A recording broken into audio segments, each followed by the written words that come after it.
Hello guys, കഴിഞ്ഞ വീഡിയോയിലിട്ട safety helmet നമ്മൾ സൈറ്റിൽ ടെസ്റ്റിങ്ങിനായിട്ട് കൊണ്ടുവന്നിരിക്കുകയാണ്. ഞാൻ വീഡിയോയിൽ പറഞ്ഞ പോലെ തന്നെ പവർ ബാങ്കാണ് യൂസ് ചെയ്യുന്നത്. ഇതാണ് നമ്മൾ ഇടാൻ പോകുന്ന സൈറ്റിൻ്റെ പ്ലാന്. ഓക്കെ, ഇതൊരു ഫ്ലാറ്റാണ്, അതുകൊണ്ട് അതിനനുസരിച്ചുള്ള പൈപ്പിംഗ് എല്ലാം നമുക്ക് ചെയ്യണം. നമ്മുടെ ഫാൻ വെച്ചതിനുള്ള ഗുണം എന്ന് പറയുമ്പോഴത്തേക്കും അത്യാവശ്യം ഇത് ടോപ്പാണെങ്കിൽ പോലും കാറ്റടിക്കുന്ന സമയത്ത് നമ്മൾ ഹെൽമെറ്റ് വെച്ചിരിക്കുമ്പോൾ സാധാരണ ഹെൽമെറ്റിലാണെങ്കിൽ നമുക്ക് കാറ്റത്തെയും കിട്ടത്തില്ല. ഇത് വച്ചതുകൊണ്ട് നമുക്ക് കുറച്ചൊരു ഇതാണ്.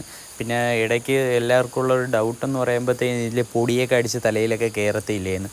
അതിൻ്റെ ചാൻസ് കൂടുതലാണ്. എങ്കിലും ഇത്രയും ടോപ്പിലായതുകൊണ്ട് നമുക്ക് പൊല്യൂഷൻ്റെ അളവ് വളരെ കുറവായിരിക്കും. പൊല്യൂഷനുള്ള ഏരിയ മാക്സിമം ഒഴിവാക്കുക. വീഡിയോ ഇഷ്ടപ്പെട്ടെങ്കിൽ ഒന്ന് ലൈക്ക് ചെയ്ത് ഷെയർ ചെയ്യുക. ഹലോ ഗൈസ്, കഴിഞ്ഞ വീഡിയോയിലിട്ട സേഫ്റ്റി ഹെൽമെറ്റ് നമ്മൾ സൈറ്റിൽ ടെസ്റ്റിങ്ങിനായിട്ട് കൊണ്ടുവന്നിരിക്കുകയാണ്.